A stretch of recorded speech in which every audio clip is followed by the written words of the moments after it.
Depuis qu'il est devenu président par intérim du Burkina Faso, le plus jeune président d'Afrique, Ibrahim Traoré, a tenu sa promesse de transformer le pays et d'assurer une vie meilleure à son peuple.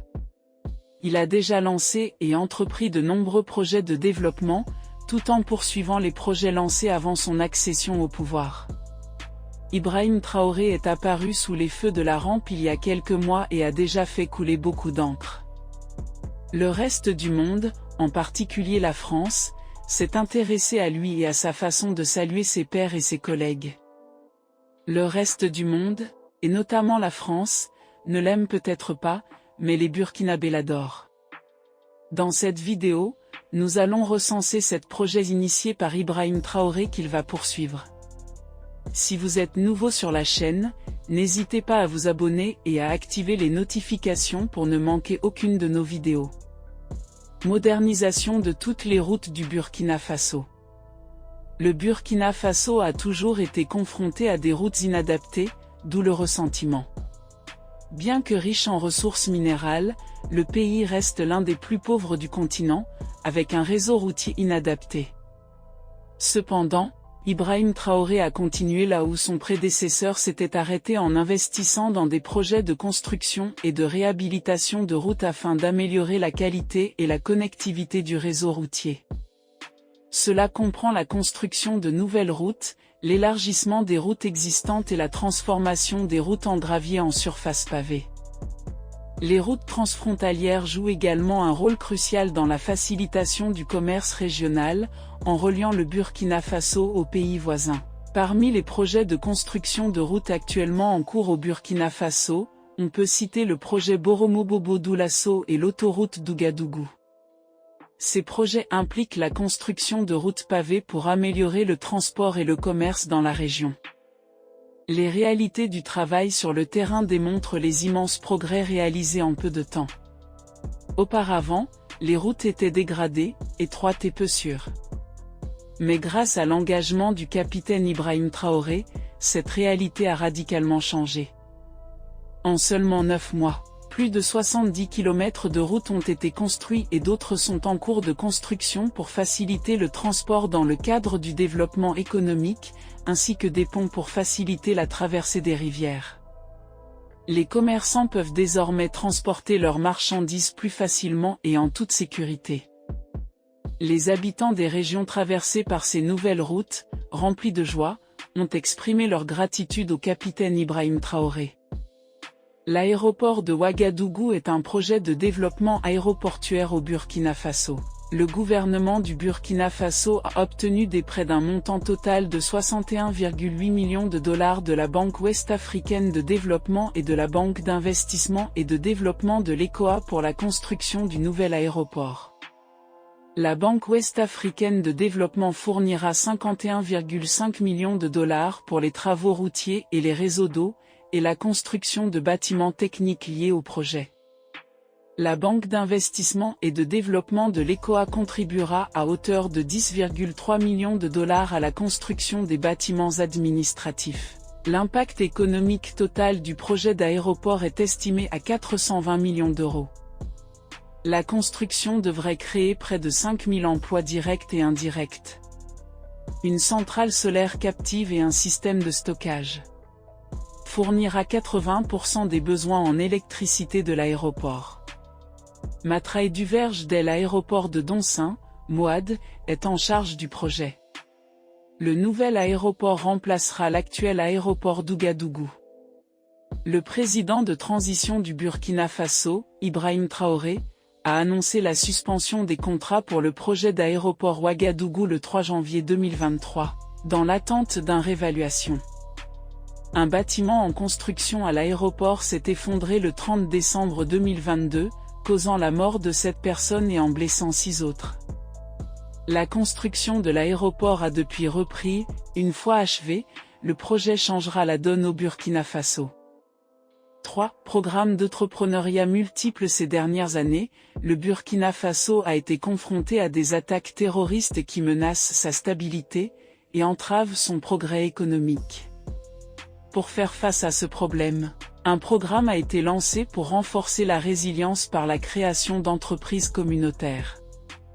Le président capitaine de transition du Burkina Faso, Ibrahim Traoré, a récemment lancé un programme d'entrepreneuriat communautaire pour stimuler le développement endogène et inclusif du pays.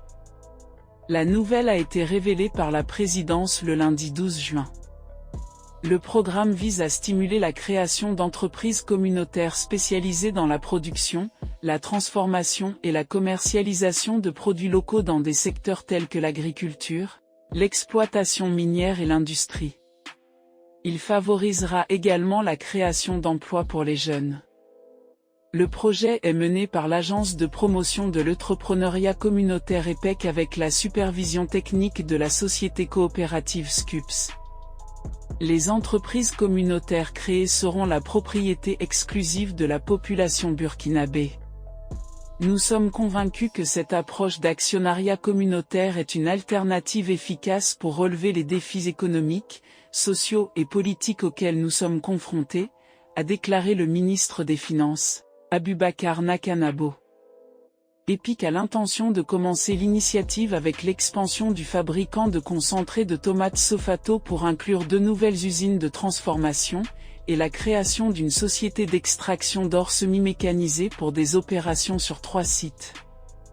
D'autres projets comprennent un projet de mécanisation et d'intensification de l'agriculture visant à créer 1 million d'emplois directs en 2 ans et une centrale d'achat pour les produits locaux. Les abonnements commencent à 15 000 francs CFA, soit 25 $, dont 5 000 francs CFA pour l'inscription au Canada Scooped, et 10 000 francs CFA pour l'acquisition des actions. La souscription est ouverte à tous les Burkinabés, au pays et à l'étranger, qui peuvent acquérir un nombre illimité d'actions. 4. Barrage de Samandini. Le Fonds d'Abu Dhabi pour le développement, ADFD, la principale entité nationale d'aide au développement économique, a contribué à hauteur de 10 millions de dollars US au développement du barrage de Samandini au Burkina Faso. Soutenant les objectifs stratégiques du pays, le projet financé fait partie du programme de développement du bassin de Samandini, qui vise à promouvoir une croissance durable dans les zones rurales et à améliorer les conditions de vie en stimulant le secteur agricole et le système de sécurité alimentaire au Burkina Faso. Le projet comprend la construction d'un barrage en terre de 2900 mètres de long et de 23,9 mètres de haut, capable de stocker 1 milliard de mètres cubes d'eau et une centrale électrique de 2,9 MW. Les travaux comprennent également la mise en place de systèmes d'irrigation pour récupérer 1500 hectares de terres agricoles dans le bassin du barrage. Le projet de barrage de Samandé, construit selon les normes internationales les plus strictes, renforcera la sécurité alimentaire et fournira des moyens de subsistance aux populations rurales, et augmentera la quantité et la qualité de la production agricole à long terme. Bien que ce projet n'ait pas été initié par Ibrahim Traoré, il a été impliqué dans l'avancement du projet. 5. Projet d'énergie renouvelable. Le Burkina Faso poursuit activement des projets d'énergie renouvelable afin de diversifier ses sources d'énergie, d'accroître l'accès à l'électricité et de promouvoir une production durable. La capacité de ce projet a été intensifiée avec un contrôle strict. L'énergie solaire fait l'objet d'une attention particulière, compte tenu de l'ensoleillement abondant du pays. Le gouvernement a mis en œuvre des initiatives telles que le programme d'électrification rurale, ILEAN, qui vise à fournir aux communautés rurales des mini-réseaux alimentés par l'énergie solaire et des systèmes solaires domestiques. Des centrales solaires à grande échelle ont également été construites, comme la centrale solaire de Zaktuli, d'une capacité de 33 MW. En outre, le Burkina Faso explore des projets de biomasse et de biogaz, utilisant les déchets agricoles pour la production d'énergie. Le potentiel hydroélectrique du pays est exploité par le biais de projets hydroélectriques à petite échelle. La coopération internationale et le soutien financier d'organisations telles que la Banque mondiale et la Banque africaine de développement ont joué un rôle crucial dans le financement de ces projets, et la mise en œuvre de ces projets d'énergie renouvelable. Ces initiatives contribuent à élargir l'accès à l'électricité, à réduire la dépendance aux combustibles fossiles, à atténuer le changement climatique et à favoriser une croissance économique durable au Burkina Faso. Nous sommes à présent arrivés à la fin de cette vidéo, merci de l'avoir regardée, n'hésitez pas à laisser un pouce bleu et à vous abonner à la chaîne. On se dit à la prochaine pour une nouvelle vidéo, d'ici là portez-vous bien, ciao.